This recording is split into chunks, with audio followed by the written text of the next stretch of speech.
শ্রী গুরু নিতাই গৌর সীতানাথ প্রেমানন্দে বদন করে বলো হরি হরি বল। নিতাই গৌর সীতানাথ প্রেমানন্দে একবার বদন করে বলো হরি হরি বল। নিতাই গৌর সীতানাথ প্রেমানন্দে বদন করে বলো হরি হরি বল। জয় নিতাই, জয় গৌর, জয় শ্রী রাধে। কলিযুগ পাবন অবতার সর্ববতের আমার গৌর সুন্দর ও নিতাই সুন্দরের শ্রীচরণে সশ্রদ্ধ অনন্ত কোটি প্রণাম নিবেদন করে আজকের এই মহতি ভাগবতী সন্ধ্যায় আমরা সমবেত হয়েছি গৌর গোবিন্দ কথা রসসুধা আস্বাদন করব বাসনা নিয়ে। পূর্ণভূমি শ্রী বিষ্ণুক্ষেত্র নৈমিষারণ্য সনকাদি ঋষিগণ মহর্ষি সুতের নিকট নিরন্তর অমৃতময়ী ভাগবতী কথা শ্রবণ করে চলেছেন। হরি কথা মানে হরি বিষয়ক কথা, যে কথার বিষয়বস্তু কেবলই শ্রীহরি। আন কথা বলবো না, আন কথা শুনবো না, কেবলই কহিব পরমার্থ। ওমা, সারাটি জীবন আমাদের আন কথা বলে বলে, সংসারের কথা বলে বলে জীবনটি কেটে গেল। এখনো যদি আমরা হরিবাসরে এসে আন কথা বলি, তবে মা শ্রী হরির প্রতি, হরি কথার প্রতি আমরা যে অপরাধী হয়ে যাব। তাই মহাজন বললেন, অমন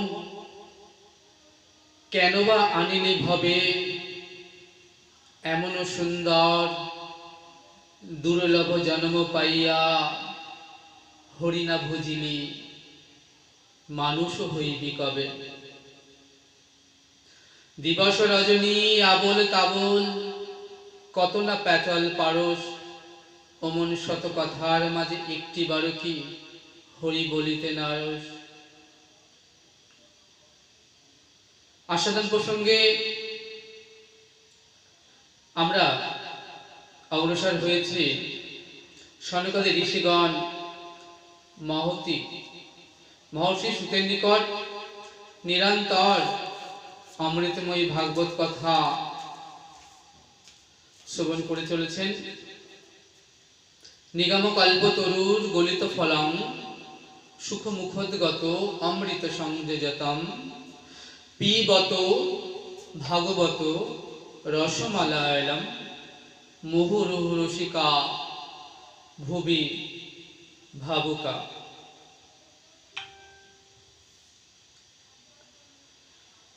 ভাগবত ভগবানের সেই রসময় মূর্তি, সেই ভাগবতকে যিনি আকণ্ঠ ভরে পান করেছেন,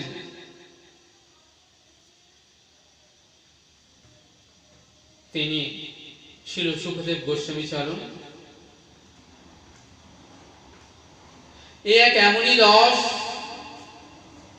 যে এখন উদ্গার করতে হবে, কিন্তু উদ্গার করবেন কোথায়?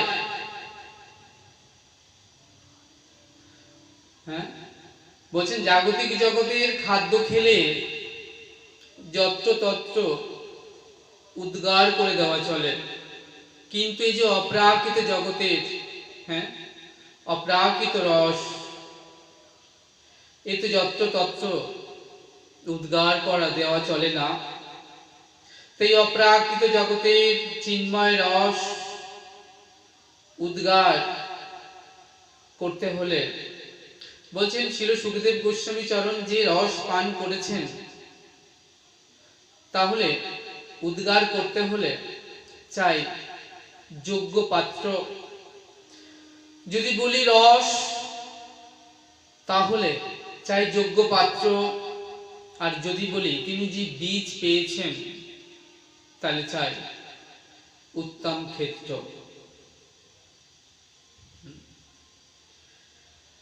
তাহলে তিনি এখন চলেছেন সেই যোগ্য পাত্রের সন্ধানে। বলছেন যারা প্রকৃত সন্ন্যাসী তারা কখনোই এক স্থানে থাকেন না বেশি দিন। একজন নিষ্কিঞ্চন বৈষ্ণব কখনোই এক জায়গাতে বেশি দিন বাস করেন না। তাই সন্ন্যাসী শিরোমণি শিল সুখদেব গোস্বামী চলেছেন তিনি উপযুক্ত পাত্রের অন্বেষণে। ভাগবত তার পিতৃপ্রদত্ত সম্পদ, তিনি যোগ্য পাত্র পেলেই তিনি সেই রস উদ্গার করে দেবেন।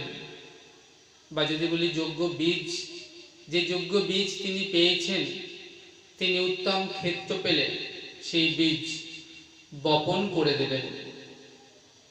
আস্বাদন প্রসঙ্গে আমরা অগ্রসর হয়েছি। মহাভারতের কুরু পাণ্ডবের যুদ্ধ সমাপ্ত হয়েছে। এদিকে কুরুপতি দুর্যোধন কুরুক্ষেত্রের রণাঙ্গনে উরুভঙ্গ হয়ে পড়ে রয়েছেন। আর যুধিষ্ঠির, ভীম, অর্জুন, নকুল, সহদেব, এই যে পঞ্চ পাণ্ডবগণ এখন গোবিন্দের আশ্রয়ে আছেন। তারা একদিকে দুর্যোধন তিনি উরুভঙ্গ হয়ে নিচে পড়ে রয়েছেন ভূমিতে, আর এদিকে অন্তপুরে পাণ্ডব কুলভূষণ, সেই পাণ্ডব কুলের যে কুলবধূ উত্তরা, তিনি গর্ভবতী হয়েছেন। অর্জুন পুত্র অভিমন্যু সপ্তরথী দ্বারা তিনি চক্রব্যূহে জয়দ্রথ দ্বারা নিহত হয়েছেন। এই চক্রব্যূহে ঢোকা খুব সহজ, কিন্তু বেরোনো খুবই কঠিন। তো যখন সেই চক্রব্যূহে ঢোকার সন্ধান অর্জুন বলছিলেন, তখন কি হয়েছে জানো না, সুভদ্রা অর্জুন পত্নী শুনতে শুনতে ঘুমিয়ে গেলেন। তো বলছেন মা যদি ঘুমিয়ে যান তাহলে তার গর্ভস্থ সন্তানও ঘুমিয়ে যান। তাই যখন চক্রব্যূহে ঢোকার কথা বলছিলেন অর্জুন সুভদ্রাকে, সে কথা গর্ভস্থ সন্তান জেনেছিলেন, কিন্তু বেরোনোর সময় কিভাবে সেই চক্রব্যূহ থেকে বাইরে বেরোতে হবে সে কথা যখন বললেন, সুভদ্রা ঘুমিয়ে যাওয়াতে সুভদ্রার গর্ভস্থ সন্তান সেও ঘুমিয়ে গেল। তাহলে বেরোবার সন্ধান তার জানা হলো না। তাহলে শাস্ত্র আমাদের জানিয়ে দিলেন যে মা যা যা করেন গর্ভস্থ সন্তানও ঠিক তাই তাই করেন। তাই জয়দ্রথ তাকে বধ করলেন। এদিকে অভিমন্যু পত্নী উত্তরার গর্ভে এসেছেন যে সন্তান, তার নাম মহারাজ পরীক্ষিত। অশ্বত্থামা প্রেরিত যে ব্রহ্ম অস্ত্রটি তিনি পাণ্ডবদের দিকে নিক্ষেপ করতে পারলেন না। কেন না, পঞ্চ পাণ্ডব এখন গোবিন্দের আশ্রয় আছে। তাই ওই ব্রহ্ম অস্ত্রটি তিনি নিক্ষেপ করলেন অর্জুন পুত্র অভিমন্যু, সেই অভিমন্যুর স্ত্রী উত্তরার গর্ভে। উত্তরা তখন ভয়ে ভীত সন্ত্রস্ত হয়ে হানাদ হানাদ বলতে বলতে তিনি ছুটে চলেছেন। যেখানে এসে পড়লেন তখন সেখানে পঞ্চ পাণ্ডবগণ রয়েছেন। রয়েছেন দ্রৌপদী, রয়েছেন সুভদ্রা তার শাশুড়ি মা, রয়েছেন মাতা কুন্তী। সেই মতো অবস্থায় উত্তরা ছুটতে ছুটতে এসে সেখানে পৌঁছালেন। পৌঁছে তিনি হানাত হানাত বলতে বলতে গোবিন্দ চরণের শরণ নিলেন। হে প্রভু, হে আরারি গোবিন্দ, তুমি আমাকে রক্ষা করো। পঞ্চ পাণ্ডব সহ সেখানে অনেক মহারথীরা আছেন, যুধিষ্ঠির, ভীম, অর্জুন, নকুল, সহদেব, তারা তো আছেনই। যুধিষ্ঠির মহারাজ এখন হস্তিনাপুরে রাজা হয়েছেন। উত্তরা তার নিজের জন, কিন্তু শ্বশুরদের কাছে, এই পঞ্চ শ্বশুরদের কাছে উত্তরা এলেন না। তাদেরকে বললেন না যে আপনারা আমাকে রক্ষা করুন, কারণ এই জগতে কেউ যে কারুর নয় এটা উত্তরা বুঝেছেন। বুঝেছেন না তার শাশুড়ি মায়ের কাছ থেকে, যেমন মায়ের কাছ থেকে শেখে, বৌমা শাশুড়ি মায়ের কাছ থেকে শেখেন, তেমনি নববধূ উত্তরা তিনি শিখেছেন তার শাশুড়ি মা দ্রৌপদীর কাছ থেকে।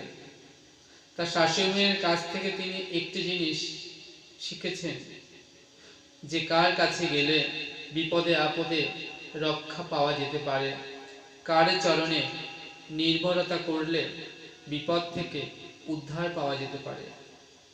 বলছেন প্রত্যক্ষ রাজসভায় তখন তার শাশুড়ি মায়ের বস্ত্রহরণ চলছে। দুঃশাসন দু হাতে বস্ত্র টানছেন। সেই রাজসভায় রয়েছেন একের পর এক মহারথী, রয়েছেন বিদুর, পিতামহ ভীষ্ম, গান্ধারী, দ্রোণাচার্য, কৃপাচার্য থেকে শুরু করে রয়েছেন তার পঞ্চ স্বামীগণ। প্রকাশ্য সেই রাজসভায় সবার কাছে দ্রৌপদী গেলেন, করজোড়ে তাকে রক্ষা করবার জন্য কাতর আহ্বান জানালেন। কুলের কুলবধূর মান কিন্তু সেদিন কেউ রক্ষা করতে পারলেন না। দ্রৌপদী করের জোরে কেঁদে কেঁদে প্রত্যেকের কাছে গিয়ে মিনতি করলেন যে আপনারা আমাকে রক্ষা করুন। সকলে তাকে ফিরিয়ে দিলেন। এমনকি তার যে পঞ্চস্বামী সুখে দুঃখে তার পাশে থাকবে, বিপদে আপদে তার পাশে থাকবে, তারাও আজ কৃতদাসে পরিণত হয়েছে, তারাও তাকে রক্ষা করতে পারলেন না। তাই দৃঢ় বিশ্বাসে তখন দুটি বাহু তুলে দ্রৌপদী ডাকছেন, হা নাথ, হে দ্রৌপদীর প্রিয় সখা, তুমি তোমার দ্রৌপদীর মান রক্ষা করো। সেদিন ভগবান শ্রীকৃষ্ণ কিন্তু নিজে এসে বস্ত্র দান করে দ্রৌপদীর মান রক্ষা করেছিলেন। আমরা সেই কৃষ্ণের তত্ত্বটা না জেনে আমরা বলি বৃন্দাবনে কৃষ্ণ বস্ত্র হরণ করেছিলেন। গোবিন্দ বস্ত্র হরণ করেন না মা। ওই দেখুন দ্রৌপদীকে বস্ত্র দিয়ে তিনি দ্রৌপদীর মান রক্ষা করেন, দ্রৌপদীর লজ্জাকে সেদিন নিবারণ করলেন। গান্ধারী অক্ষয়ব্রত করছেন। দুর্যোধন তার সর্বাঙ্গ লৌহে পরিণত করে দিলেন। শুধুমাত্র কোটির স্থলটা অর্থাৎ জানু প্রদেশটা কলাপাতা বেঁধে আসার জন্য সেই স্থানটা কাঁচা রয়ে গেল। তো দুর্যোধন চলেছেন মায়ের কাছে বিবস্ত্রা হয়ে। তো পথে গোবিন্দের সঙ্গে দেখা। গোবিন্দ বলছে, হে মিত্র, তুমি চলেছ কোথায়? দুর্যোধন বলছে, আমি আমার মায়ের কাছে চলেছি। তো গোবিন্দ বলছে, এরকম অবস্থায় বিবস্ত্র হয়ে উলঙ্গ হয়ে কেউ মায়ের কাছে যায় নাকি? তুমি যখন ছোট ছিলে, শিশু ছিলে, তখন মায়ের কাছে গিয়েছো এই অবস্থায়, কিন্তু এখন তো তুমি ছোট নও, এখন তো তুমি শিশু নও, এখন তুমি পূর্ণ যুবক, তো শাস্ত্র বলেছে যখন পূর্ণ যুবক অবস্থা হয় তখন বিবস্ত্র হয়ে মায়ের কাছে যেতে নেই। মায়ের কাছে কেউ এই অবস্থায় যায় নাকি? তা তুমি এই অবস্থা মায়ের কাছে যেও না। দুর্যোধন বলছেন তাহলে আমি কেমন ভাবে মায়ের কাছে যাব? বললেন হে মিত্র, অন্তত তুমি একটা কলা পাতা তুমি জড়িয়ে যাও। কোটি দেশে একটা কলা পাতা জড়িয়ে অন্তত গোপন অঙ্গ ঢেকে যাও। দুর্যোধন তাই করলেন। কলা পাতা বেঁধে কোটি দেশে মায়ের কাছে এসে দাঁড়ালেন। গান্ধারী তো অক্ষয়ব্রত করছেন। গান্ধারী তার চোখের বাঁধন খুলে দুর্যোধনের দিকে যখন তাকাবেন, যেখানে তার চোখের দৃষ্টি পড়বে সে অঙ্গগুলো লৌহ সম হয়ে যাবে। তো গান্ধারী দু চোখের কাপড় বাঁধা, সেই কাপড় বাঁধা খুলে যখন দুর্যোধনের দিকে তাকালেন, তার সর্বাঙ্গ লৌহ সম হলো বটে, কিন্তু কোটি দেশটা কাঁচা রয়ে গেল। দেখে বলল, দুর্যোধন, তোমাকে না আমি বলেছিলাম শিশুকালে তুমি যে অবস্থায় আমার কাছে এসেছিলে সে অবস্থায় তুমি আজও আমার কাছে আসবে। তবে কোটি দেশে কলা পাতা বেঁধে কেন এসেছো? দুর্যোধন বললেন, ওমা, ওই কৃষ্ণ পরিয়ে দিয়েছে গো। গান্ধীজি বললেন, এখানেও কৃষ্ণ? হলো না। জীব অনন্ত বাঞ্ছা করে, কৃষ্ণ ইচ্ছা ছাড়া ওই খড়কুটোটি নাহি নড়ে। জীব অনন্ত বাঞ্ছা করলে কি হবে? সেই বাঞ্ছার সঙ্গে যদি কৃষ্ণের ইচ্ছা যুক্ত না হয় তবে কি হবে না, সেটা পূর্ণ হবে না। আর যদি পূর্ণ হয় তবে সেটি শুভ ফল দেবে না, সেটি অশুভ ফল দেবে। তাই দুর্যোধনের জানুদেশটা মা কাঁচাই রয়ে গেল। মা তো স্নেহেতে অন্ধ, পুত্র স্নেহে মায়েরা অন্ধ থাকেন, মাতা পুত্র স্নেহে অন্ধ থাকেন। জীব কামান্ধ, সাধুরা প্রেমান্ধ, আর বিষয়ীরা বিষয়ে অন্ধে থাকে, অর্থাৎ বিষয়তেই তারা অন্ধ হয়ে থাকেন। আর মাতা পুত্র স্নেহে অন্ধ থাকেন। আর যারা কামক এই জগতে, তারা কামান্ধ হয়ে থাকেন, কামেই তাদের অন্ধ। গান্ধারী তো মা, তাই পারলেন না। দুর্যোধনকে ডেকে বললেন, বাবা, ওই স্থানটাও পাকা হয়ে যাবে যদি আমার কথা শুনিস। দুর্যোধন বললেন, মা, বলো বলো, কি উপায় করলে তাহলে আমার ওই জানুদেশটাও পাকা হবে? বললেন, শোন, আমি তোকে একটা কথা বলি। অজনী সম্ভবা, এমন কোন রমণী, অজনী সম্ভবা মানে যিনি অগ্নি জায়া, যিনি অগ্নির শিখা থেকে উৎপত্তি হয়েছেন বা জন্ম হয়েছেন, এমন কোন যদি নারী, অজনী সম্ভবা নারী, তাহলে তাকে যদি তোর যোনি, তোর কোটি দেশে বসাতে পারিস একবার, তাহলে কি হবে না, ওই রমণীকে ব্যবস্থা করে যদি তোর জানু দেশে একবার বসাতে পারিস, সেই অজন সম্ভবা নারীর যোনি দেশ যদি তোর জানু দেশে একবার স্পর্শ করে, তাহলে তোর জানু দেশ পাকা হয়ে যাবে। দুর্যোধন বললেন, ওমা, এমন অজনী সম্ভবা নারী কোথায় পাবো?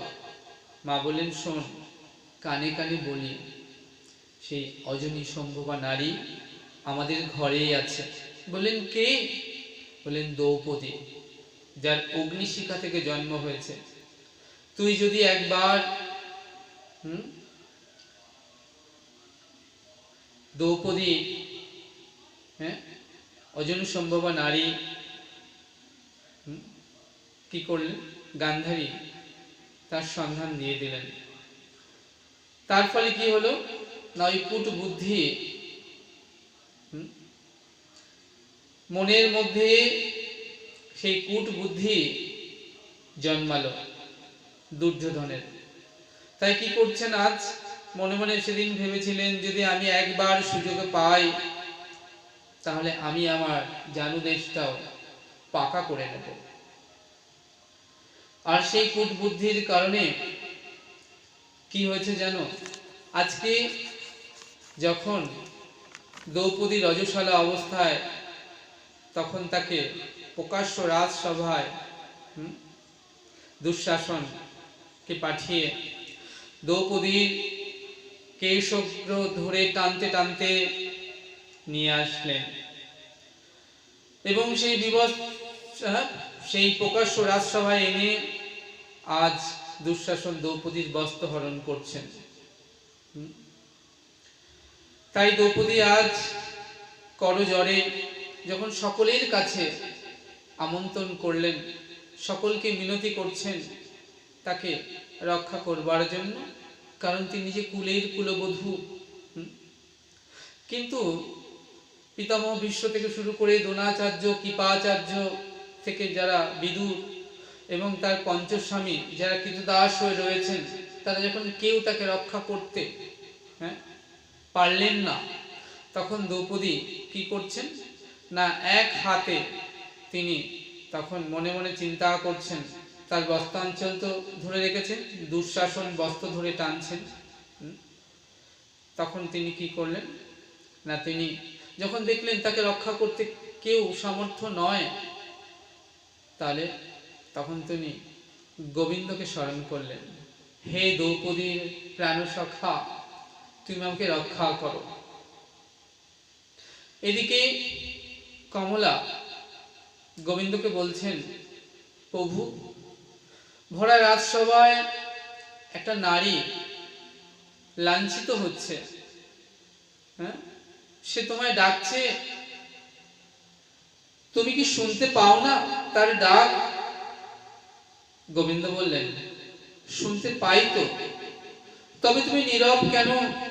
প্রভু বললেন, কমলা, জীব না ডাকলে আমি তো যেতে পারি না।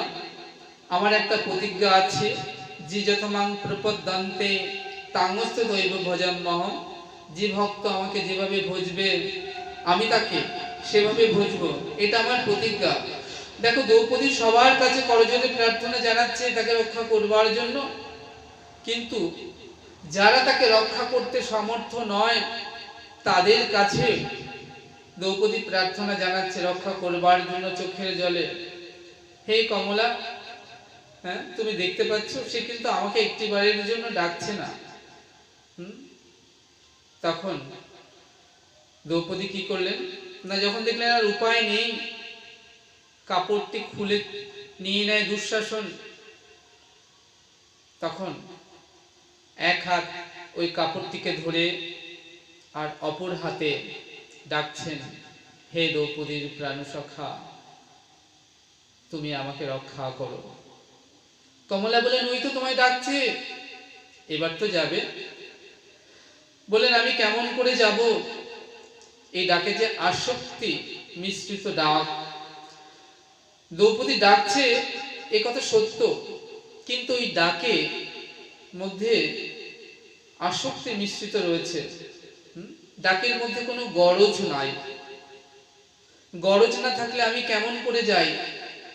সে এক হাতে ডাকছে, এক হাতে নিজের বস্ত্রাঞ্চলকে ধরে রেখেছে। তার তো পূর্ণ শরণাগতিতে সে ডাকছে না। যতক্ষণ না সে পূর্ণ শরণাগতি নিয়ে আমাকে ডাকবে, আমার চরণে আত্মনির্ভরতা হবে, ততক্ষণ তো আমি যেতে পারি না কমলা। যখন দেখছেন দ্রৌপদী আর ধরে রাখতে পারছেন না, দুঃশাসন সমস্ত কাপড় খুলে ফেলেছে, শুধু সামনের কাপড়টুকু বাকি রয়েছে, সমগ্র বস্ত্রটি খুলে নেবে। তখন দেখলেন আর উপায় নেই, তখন দ্রৌপদী দুটি হাত তুলে ডাকছেন, হে দ্রৌপদীর প্রাণ সখা, তুমি আমাকে রক্ষা করো। অমনি ভগবান এলেন, এসে ওই দেখো মা, প্রকাশ্য ভরা রাজসভায় আমার গোবিন্দ এসে দ্রৌপদীকে বস্ত্র দিয়ে তার লজ্জা নিবারণ করলেন, তাকে রক্ষা করলেন। বললেন, কেউ যদি আমার প্রতি এমন করে পূর্ণ শরণাগতি নেয়, তাহলে তাকে তো আর চিন্তা করতে হয় না, আমি তাকে রক্ষা করে থাকি। তাই কি হচ্ছে না, আজ উত্তরা তার শাশুড়ি মায়ের কাছ থেকে শিখেছেন, বিপদে পড়লে কার কাছে যেতে হবে, কে তাকে রক্ষা করবেন, এটা উত্তরা শিখেছেন তার শাশুড়ি মা দ্রৌপদীর কাছ থেকে।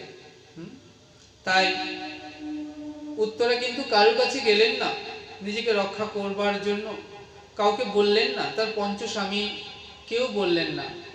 হ্যাঁ, সেখানে দ্রৌপদী তার শাশুড়ি মায়ের থেকে তিনি যেটা শিখেছেন, আজ উত্তরা তিনি কি করছেন না, একদম গোবিন্দ চরণে গিয়ে শরণ নিলেন, বললেন, হে গোবিন্দ, তুমি আমাকে রক্ষা করো। সেইখানে ভগবান সূক্ষ্ম দেহে উত্তরার গর্ভের মধ্যে প্রবেশ করে উত্তরার গর্ভস্থ যে সন্তান গর্ভে রয়েছেন তখন মহারাজ পরীক্ষিত, সেই মহারাজ পরীক্ষিতের জীবন রক্ষা করলেন অমৃত সঞ্জীবনীর দ্বারা, গোবিন্দের শীতল করস্পর্শে। মহারাজ পরীক্ষিতের প্রাণ কেন রক্ষা করলেন না, ভগবান মনে মনে চিন্তা করছেন, আজ যদি আমি উত্তরার গর্ভে যে সন্তান আছে মহারাজ পরীক্ষিত, তাকে রক্ষা না করি, তাহলে সাধুদের দেওয়া যে কথা সেটা তো রক্ষা হবে না। নৈমিষারণ্যকে যখন সাধুরা আসতেন তখন উত্তরা সাধুদের সেবা করতেন। সাধুরা আশীর্বাদ দিয়েছিলেন যে, হে উত্তরা, তোমার গর্ভে যে সন্তান আসবে, সেই সন্তান কলির জীবকে উদ্ধার করবে। তাই আজ উত্তরা সন্তানকে ভগবান রক্ষা করলেন। ভগবান অনেক সময় নিজের বাক্যকেও তিনি রক্ষা করার জন্য, বা যে বাক্য দিয়েছেন সেই বাক্যকে রক্ষা করার জন্য সচেষ্ট হন না, কিন্তু ভক্ত বাক্যের প্রতি তিনি সদা সর্বদা সতর্ক থাকেন। ভক্ত মোর মাতা পিতা, ভক্ত মোর গুরু, ভক্ত মোর নাম রেখেছে বাঞ্ছা কল্পতরু, নহং তিষ্ঠামি বৈকুণ্ঠে যোগিনামপি না হৃদয় চ, যত্ত মম ভক্ত গায়ন্তি তত্ত্ব তিষ্ঠামি নারদ। তাই আজকে ভগবান কি করলেন না, মহারাজ পরীক্ষিতের প্রাণ রক্ষা করলেন। তখন সেই স্থানে এই যে সূক্ষ্মরূপে গোবিন্দ উত্তরার গর্ভে গিয়ে মহারাজ পরীক্ষিতের প্রাণ রক্ষা করলেন, এটা অনুভব করেছিলেন সেখানে দাঁড়িয়ে একজন, তিনি হলেন রাজমাতা কুন্তী। অমনি কুন্তী সেটা অনুভব করে বাসুদেব কৃষ্ণকে প্রণাম করলেন, বললেন, হে গোবিন্দ, তুমি আমার প্রণাম গ্রহণ করো। অমনি গোবিন্দ বললেন, এ কি পিসি, তুমি আমাকে যে প্রণাম করলে,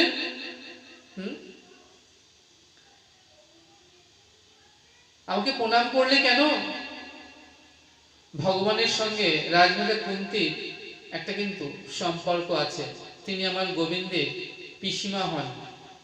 কেন না, সুরসেনের পুত্র বসুদেব, আর বসুদেবের পুত্র আমার গোবিন্দ বাসুদেব। আর এই যে সুরসেন, এই যে সুরসেনের একটি কি হয়েছিল না কন্যা সন্তান লাভ হয়েছিল। সেই কন্যা সন্তানটি নাম ছিল পৃথা। কুন্তিভোজ রাজা আর শূরসেন দুজনে অন্তরঙ্গ বন্ধু ছিলেন, কিন্তু কুন্তিভোজ রাজার কোনো সন্তানাদি ছিল না। তাই তিনি পৃথাকে কন্যা রূপে চাইলেন। শূরসেন নিজের কন্যা পৃথাকে তিনি কুন্তিভোজ রাজাকে কি করলেন, দান করলেন। যেহেতু কুন্তিভোজ রাজার কন্যা, তাই তার পিতার নাম হলো কুন্তি। তাই আজকে আমার গোবিন্দ বললেন, এ কি পিসিমা, তুমি আমাকে প্রণাম করলে কেন?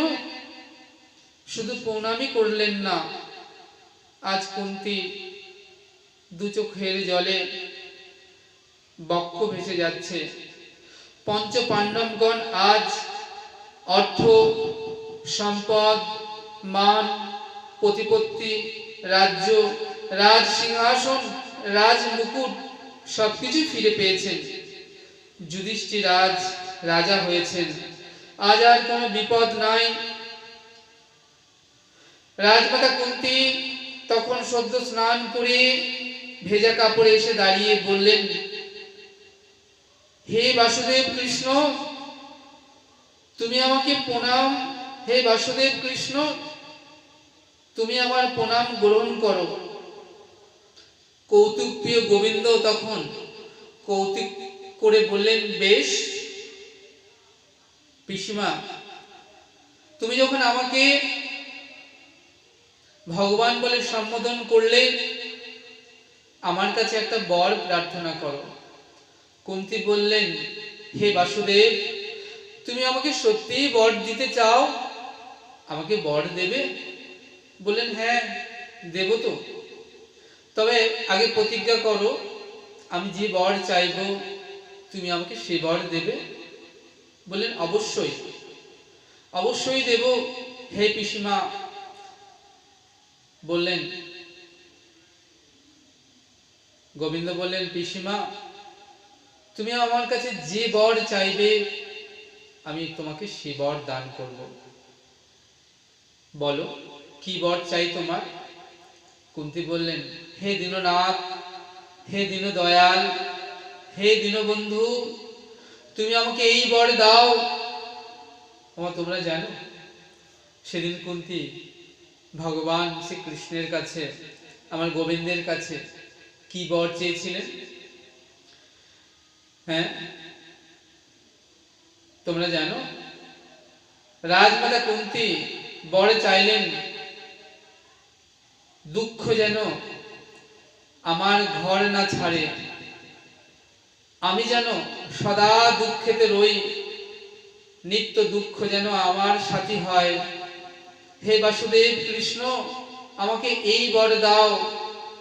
হ্যাঁ, দুঃখ যেন সদা আমার সাথী হয়।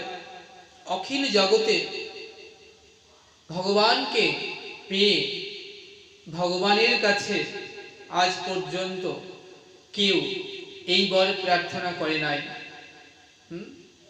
যে দুঃখ যেন আমার নিত্য সঙ্গী হয়, আমি যেন সদা দুঃখে রই। এমন বর এই ব্রহ্মাণ্ডের মধ্যে আর কেউই প্রার্থনা করে নাই ভগবানকে সাক্ষাৎ দর্শন লাভ করে। হ্যাঁ, আজ রাজমাতা কুন্তি ভগবানের কাছে বর চাইছেন, দুঃখ যেন আমার নিত্য সঙ্গ হয়, আমি যেন নিত্য দুঃখ দর্শন করি। কৃষ্ণ বলছেন, ও পিসিমা, তুমি এত দুঃখ পেলে, তারপরেও কি তোমার দুঃখের স্বাদ গেল না? জন্ম নিলে বাবার ঘরে, জন্ম লগ্নে বাবা তার বন্ধুকে তোমাকে দান করে দিলেন, এই এক দুঃখ। নিজের পিতৃ পরিচয় থাকতেও অন্যের পিতৃ পরিচয়ে তুমি পরিচিতি হলে, এই আর এক দুঃখ।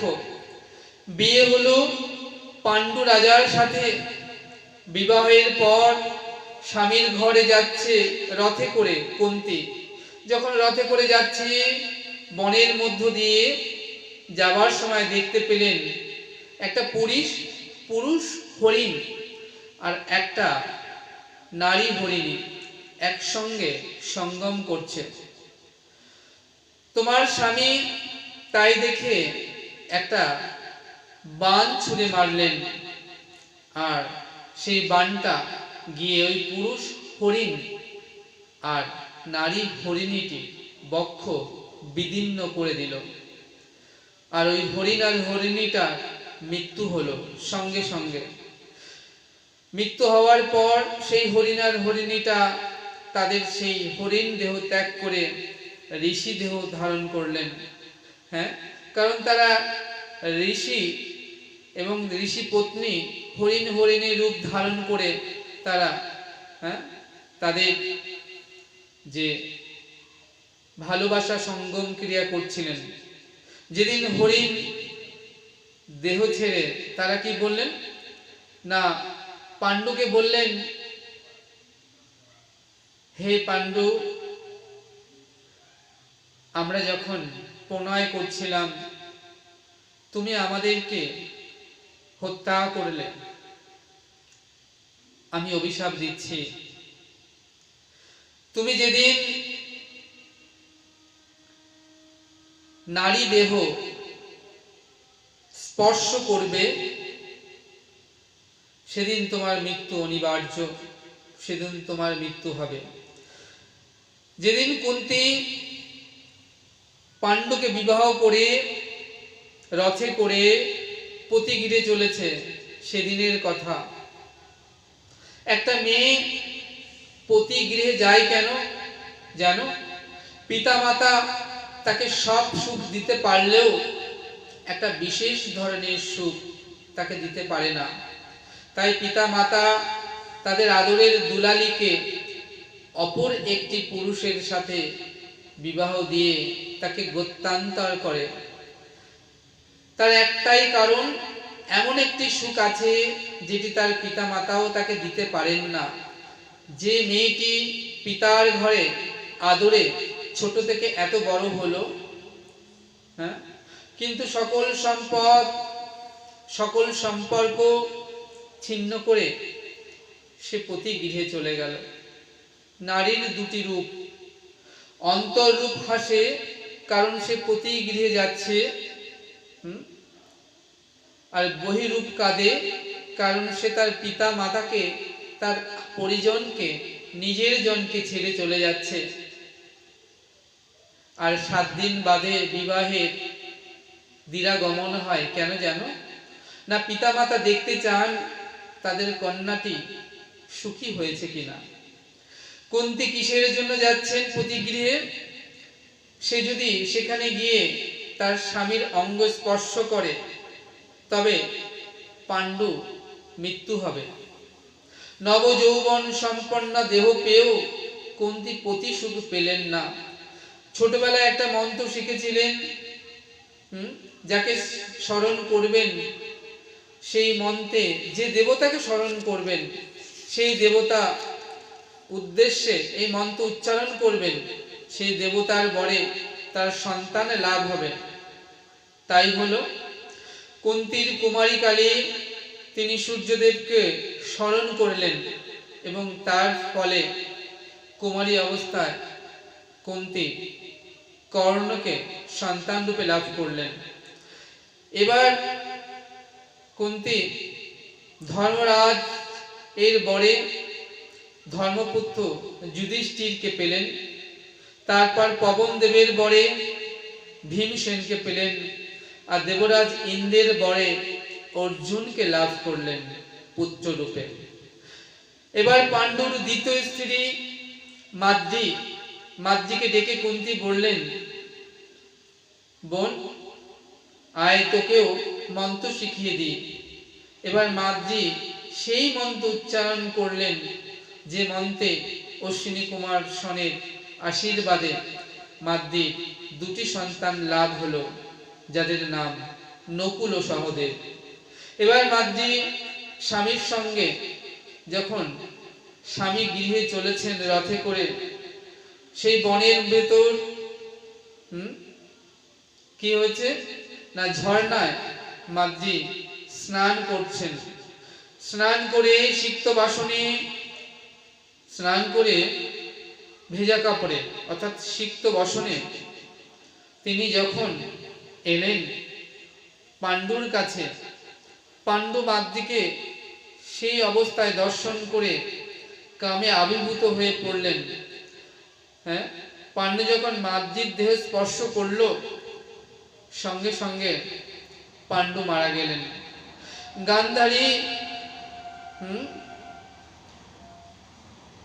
গান্ধারী কুন্তির বসন করে ছদ্মবেশে দুর্বাসার থেকে বর চুরি করে নিয়ে গেলেন। মহামুনি দুর্বাসা বললেন, বলো কি বর চাই? গান্ধারী বললেন, আমাকে শতপুত্রের জননী করে দিন। দুর্বাসা বললেন, তথাস্তু। কুন্তি এসে যখন বর চাইলেন দুর্বাসা মুনির কাছে, দুর্বাসা বললেন, আমি তো বর দিয়ে দিয়েছি। ধ্যানযোগে সব জানতে পেরে দুর্বাসা অভিশাপ দিলেন, পাণ্ডবদের হাতেই হে গান্ধারী তোমার শতপুত্রের বিনাশ হবে। কৌরবরা পাণ্ডবদের জন্য কি করলেন না, চতুর্গৃহ নির্মাণ করলেন। যতু শব্দে গালা, গৃহ শব্দে ঘর, অর্থাৎ গালা নির্মিত যে ঘর, যতুগৃহ, যতু শব্দে আবার উপহার। তাহলে এই যে গালা নির্মিত নতুন বাড়িটি উপহার দেয়া হলো পাণ্ডবদের। কৃষ্ণ একটা উপহারও পাঠালেন, কি না, বিদুরকে দিয়ে খাঁচায় করে একটি ইঁদুর ছানাকে পাঠালেন। সবাই উপহারটি দেখে একটু অবাক হলেন, বিস্ময়ান্বিত হলেন, এ কি কৃষ্ণ ইঁদুর ছানা পাঠিয়েছেন খাঁচায় করে। কিন্তু দুর্যোধন মনে মনে চিন্তা করলেন, ইঁদুরের কাজ কি? ইঁদুরের কাজ হলো মাটির ভেতর গর্ত করে এক স্থান থেকে অপর স্থানে পালিয়ে যাওয়া।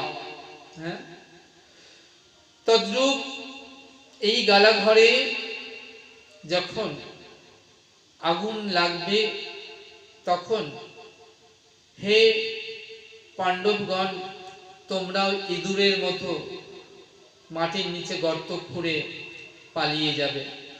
যতুগৃহে আগুন লাগিয়ে দেওয়া হলো পাণ্ডবদেরকে হত্যা করবার জন্য, কিন্তু কৃষ্ণ সহায় থাকায় পাণ্ডবগণ সে যাত্রা মৃত্যুর হাত থেকে রক্ষা পেলেন।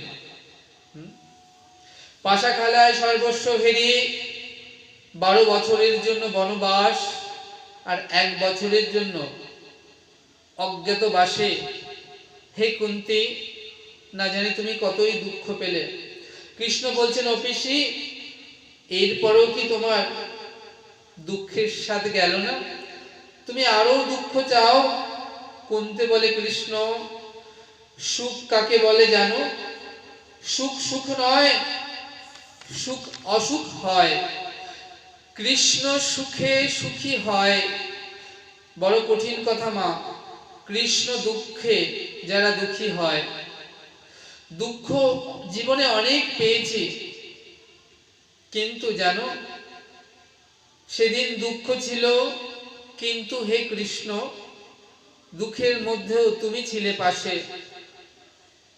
তাই সেদিনের দুঃখকে কখনো দুঃখ বলে মনে হয়নি, কিন্তু আজ একই দুঃখ এলো। কিন্তু আজ পাণ্ডবরা রাজ্য ফিরে পেল, রাজ সিংহাসন, রাজ মুকুট, রাজ অলঙ্কার, সম্মান, প্রতিপত্তি, বিষয় সবই ফিরে পেল। হ্যাঁ, তাহলে সুখ হলো।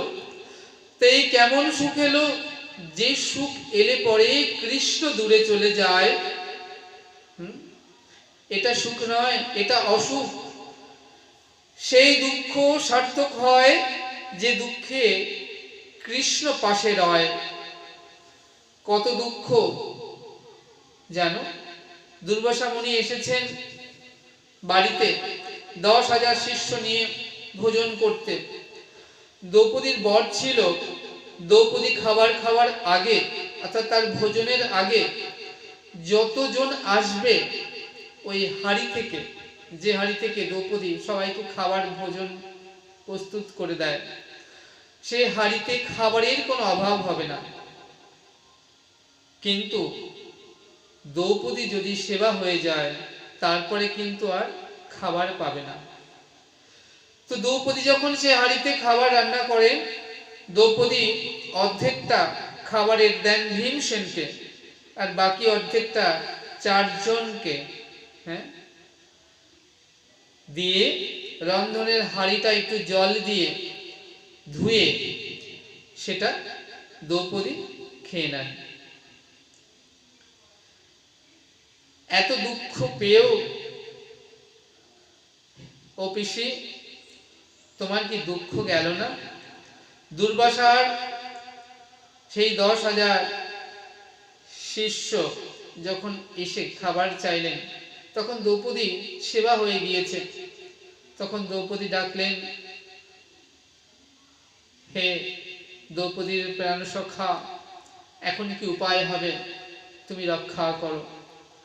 তখন গোবিন্দ ছুটে এলেন, এসে বললেন, তুমি যে হাড়িতে সেবা করেছো সে হাড়িটা নিয়ে এসো। দেখলেন একটা অন্যের দানা হাড়িতে লেগে রয়েছে। গোবিন্দ কি করলেন, সেই দানাটি নিজের মুখের মধ্যে নিয়ে গ্রহণ করলেন। অখিল জীবের প্রাণ, তার পেট যদি ভরে যায় তবে কি আর বাকিদের পেট ভরতে বাকি থাকে? ওমা, বুঝতে পারছো?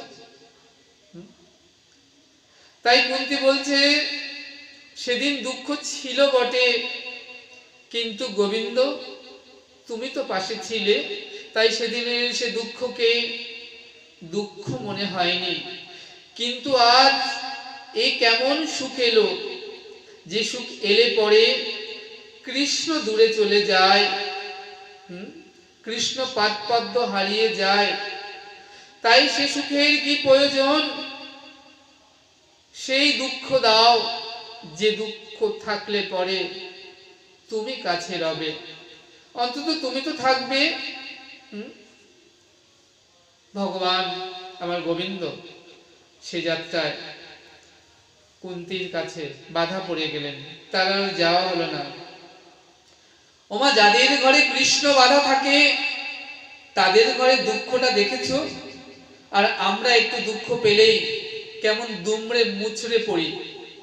পিতামহ ভীষ্মের সরসজ্জায় শুয়ে আছেন, যন্ত্রণায় কাতর হয়ে। ভীষ্মদেব যখন যন্ত্রণায় কাতর হয়ে বাণে বাণে জর্জরিত হয়ে তিনি শুয়ে আছেন, এমন সময় তার মাথার পেছনে ভগবান শ্রীকৃষ্ণ এসে দাঁড়ালেন। দাঁড়িয়ে কৃষ্ণের শীতল হাতটি পিতামহের মাথায় স্পর্শ করলেন। পিতামহ বলছে, কে কে এলে? কে এসে দাঁড়ালে আমার শিয়রে পেছনে? কৃষ্ণ বলছে, আমি কৃষ্ণ। ওগো দয়াময়, তুমি এসেছো, আর কেউ জানুক বা না জানুক তুমি তো জানো আমি কেন এখনো বেঁচে আছি শত কষ্টের মধ্যে। তোমরা বুঝতে পারছো? আমাদের পায়ে যদি একটা কাটা ফোটে কিংবা একটা সূচের খোঁচায় বিদ্ধ হই, তাহলে কত না যন্ত্রণা আমরা পাই। আর পিতামহের শরীরটা বানে বানে জর্জরিত।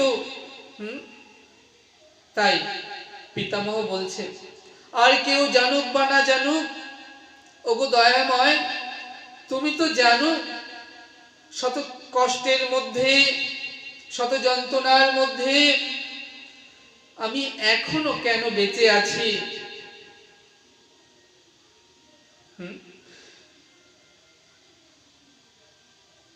ভীষ্মদেব বলছেন,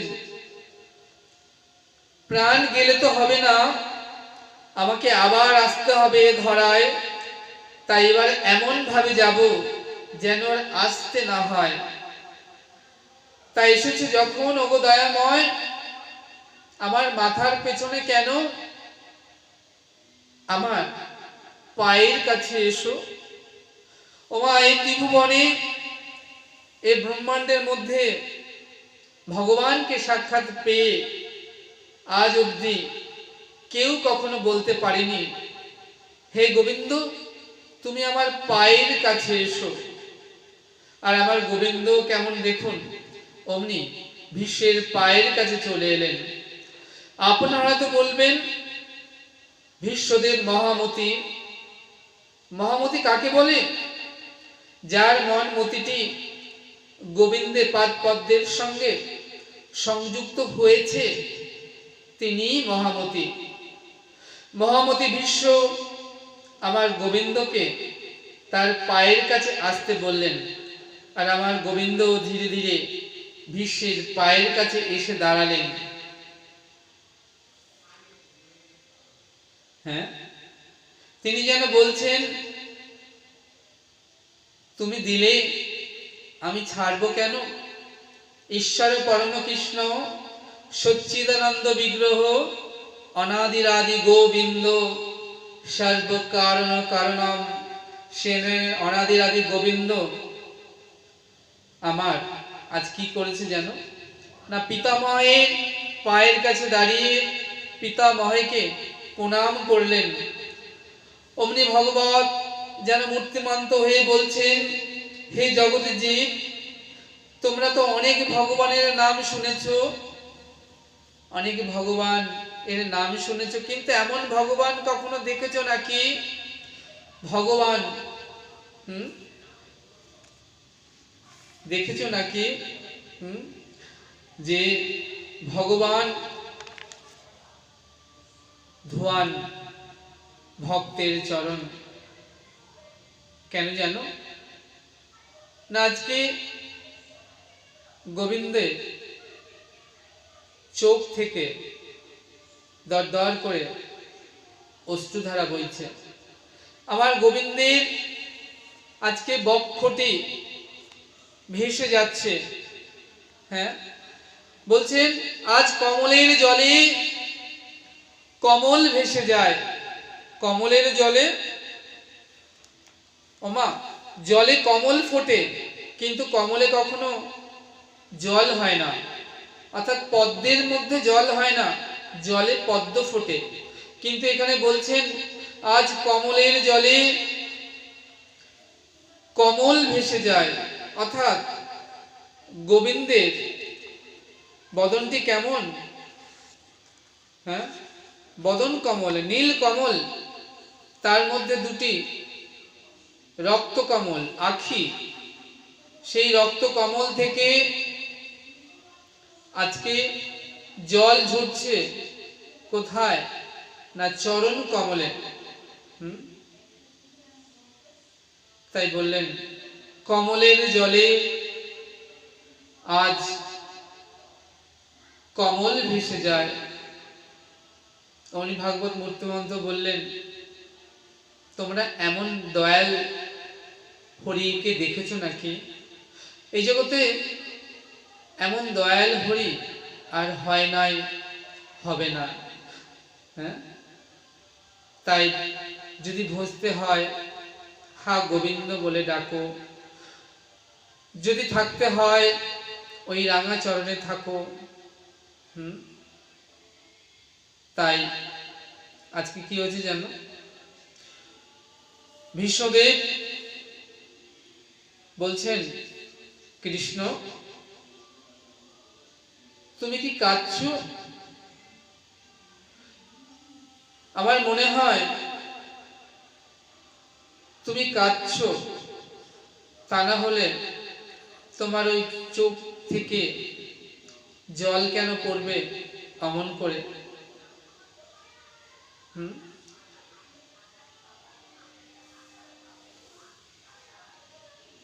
কেউ পেয়ে কাঁদে, কেউ না পেয়ে কাঁদে। বলছেন এখানে আজ আমার গোবিন্দ কাঁদছেন, তার চোখের জলে যখন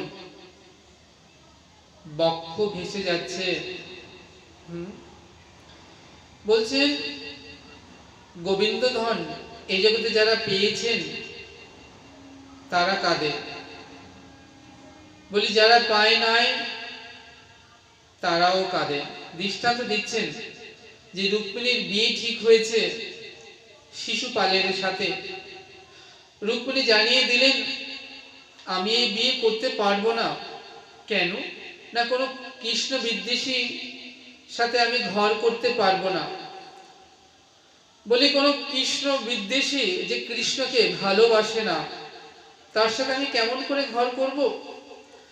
রুক্মিণীর দাদা শিশুপালের রুক্মিণীর দাদা তিনি শিশুপালের সাথে রুক্মিণীর বিয়ে ঠিক করেছেন।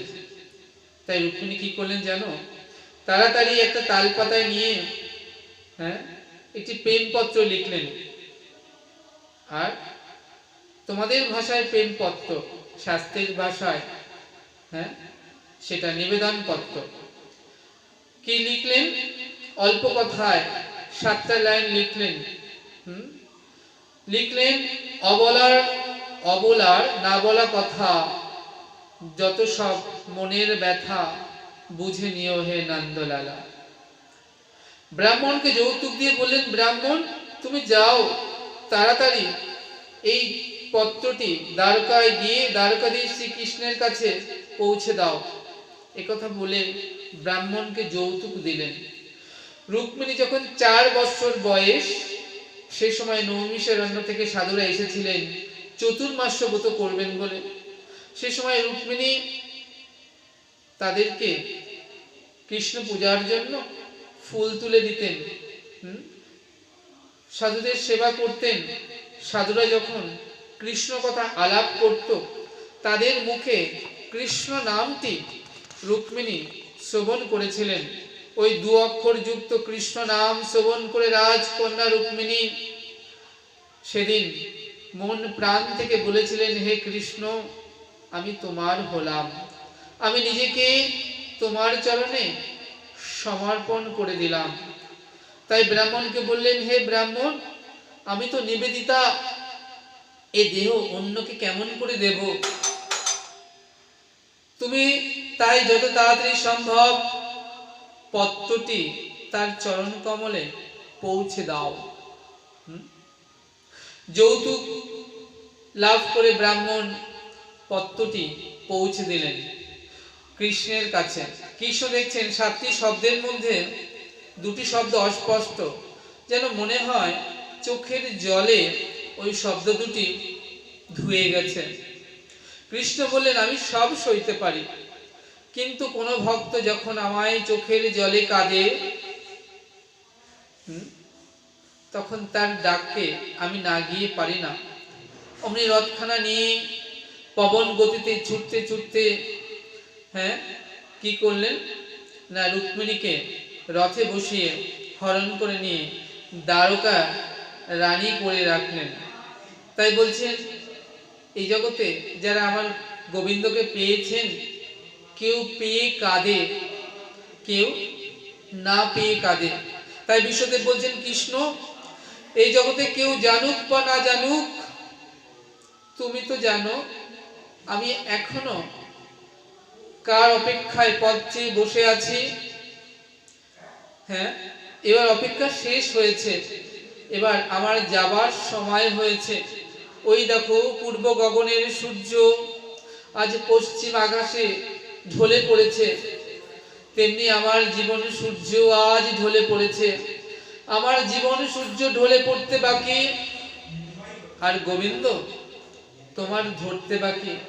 আমি জানি তুমি কেন এসেছো, আমার যাবার বেলায় আমাকে দর্শন দিতে এসেছো। তুমি ছিলে আমার মাথার পাশে, আমি তোমায় কেন আমার পায়ের কাছে আসতে বলেছি জানো? তুমি যদি আমার পায়ের পাশে আসো আমি তো দেহ ছেড়ে যাব, আমার যাত্রা মঙ্গল শুভ হবে।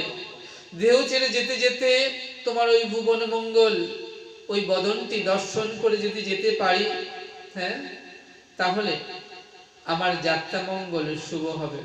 তাই তোমায় আমি বলেছি আমার পায়ের কাছে এসো। তাই বিশ্বদেব আমার গোবিন্দকে বলছেন,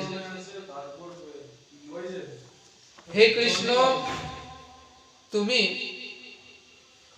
আর একটি বার ধর্মক্ষেত্রে কুরুক্ষেত্রে তুমি যে রথের উপরে অর্জুনের সারথি হয়ে দাঁড়িয়েছিলে, আর একটি বার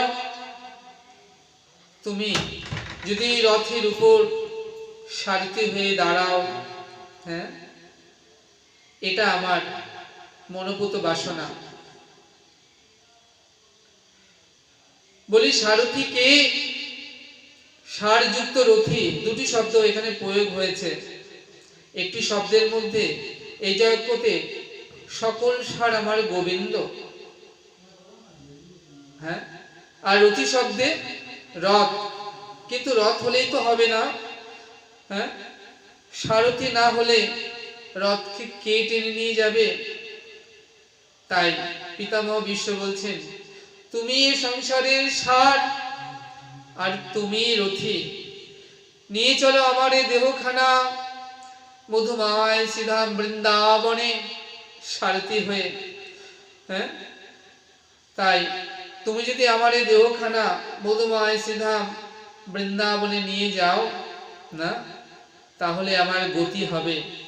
জীবের যেটা শেষ গতি, জীবের যেটা শেষ গতি, সেটাই তো তুমি সারথি। নিয়ে চলো মধুময় বৃন্দাবনে আমায়। আজ ভগবান যিনি অনাদি গোবিন্দ, ভক্ত বিরহে তিনি কাঁদছেন, তার অরুণ নয়নে ছল ছল বাড়ি, অরুণ অর্থাৎ সূর্য সম নয়নে আজ আমার গোবিন্দ, হ্যাঁ, পিতাময় ভীষ্মকে দর্শন করে তিনি চোখের জলে কাঁদছেন। তাই পিতামহ কি যখন তুমি কাঁদছেন দর্শন করে, তখন বলছেন, ওই কাদানো বদনে আজ কাদা কেন? কাদানো বদনে আজ কাদা কেন? তোমরা কিছু বুঝছো মা? যে বদন জগৎ সংসারকে শুধু কাঁদিয়েছে, যুগ যুগ ধরে তার ভক্তকে কাঁদিয়েছে, হ্যাঁ, যে বদন কাঁদানো ছাড়া কিছু জানে না, ওই বদনে কেউ যদি একবার হা কৃষ্ণ হা গোবিন্দ বলে ডেকেছে, সেই ভক্তকেও কৃষ্ণ কৃষ্ণ বলে কাঁদতে হয়েছে। জানি না কাঁদানো বদনে আজ তিনি যখন তার ভক্তকে কাঁদান, কাঁদিয়ে কি সুখ পান। যারা তার ভজন করেছে, যারা তাকে ভালোবেসেছে, তার সবটুকু তিনি কেড়ে নিয়ে শুধু দুঃখ ভরে দিয়েছেন। আর ভক্ত সারাটি জীবন ধরে পক্ষীর ন্যায় তিনি কি করেছেন? কৃষ্ণ কৃষ্ণ বলে কেঁদে কেঁদে পথে পথে বেরিয়েছেন। তাই মহাজন বললেন, জানো ওটা কাদা নয়, কাদা নয়, ওটা হলো গৌর গোবিন্দ বাধা। যে যত কাঁদবে হা কৃষ্ণ বলে, সে তত গোবিন্দকে বাঁধবে। হ্যাঁ, তাই বলছেন ওটা কাদা নয়, কাদা নয়, ওটা হলো গোবিন্দ বাধা। তাই মহাজন বললেন, কি গো মা, তোমরাও কি কাঁদতে জানো না? এই সংসারে ছেলের জন্য, স্ত্রীর জন্য, স্বামীর জন্য, পুত্রের জন্য, বিষয় আশায়ের জন্য, গাড়ি বাড়ির জন্য, ধন সম্পদের জন্য কত কাঁদো। তাই একবার হা কৃষ্ণ তোমার হলাম বলে কেঁদেই দেখো না, কাঁদাতে কি সুখ, কাঁদাতে কি সুখ। তাই একটিবার যদি নয়ন জলে কৃষ্ণ কৃষ্ণ বলে কাঁদো, এই কাঁদাটা যেন একটা ছোঁয়াচে রোগ। হ্যাঁ, কেউ যখন হা কৃষ্ণ বলে কাঁদে, তখন যারা পাশে থাকে তারাও, তাদের অন্তরটাও কৃষ্ণ বলে কেঁদে ওঠে। ভালোবাসা অনেকের সঙ্গে হয়েছে, কিন্তু ভালোবাসা হয়নি। বাসা শব্দে দেহ, আবার বাসা শব্দে বাড়ি। তাই বলেন ভালোবাসা অনেকের সঙ্গে হয়েছে কিন্তু ভালোবাসা হয়নি। তাই বাসাটি ভালো করতে হবে। কারণ ভালোবাসা না হলে ওই হৃদয়ে আমার দয়াল প্রভুকে কেমন করে বসাবে? আমার তো ভালোবাসাও হলো না, আমার তো হা কৃষ্ণ হা গোবিন্দ বলে কাঁদাও হলো না। আমি তো হা কৃষ্ণ বলে আমি কাঁদতে পারলাম না। এই জগতে যারা দিবানিশি কৃষ্ণ কৃষ্ণ বলে কাঁদে, যারা হা গোবিন্দ তোমার হলাম বলে কাঁদে, আমি যেন সেই সকল ভক্ত সঙ্গ করতে পারি। আমি যেন দিবানিশি হা কৃষ্ণ বলে নয়ন জলে ভাসতে পারি। আমি যেন দিবানিশি কৃষ্ণ কৃষ্ণ বলে কাঁদতে পারি। তাই আজকে আমার গোবিন্দ কাঁদছে। আজ এখানে ভাগবত কথার বিশ্রাম রাখছি।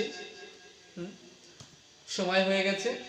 আবার যদি মা এমন রসিক প্রেমিক শ্রোতার সঙ্গ হয়, আগামীতে আবার এর পরবর্তী অধ্যায় হরিকথা হবে। আজ এখানে বলে শ্যাম সুন্দর তোমাদের কাছ থেকে বিদায় নিচ্ছে।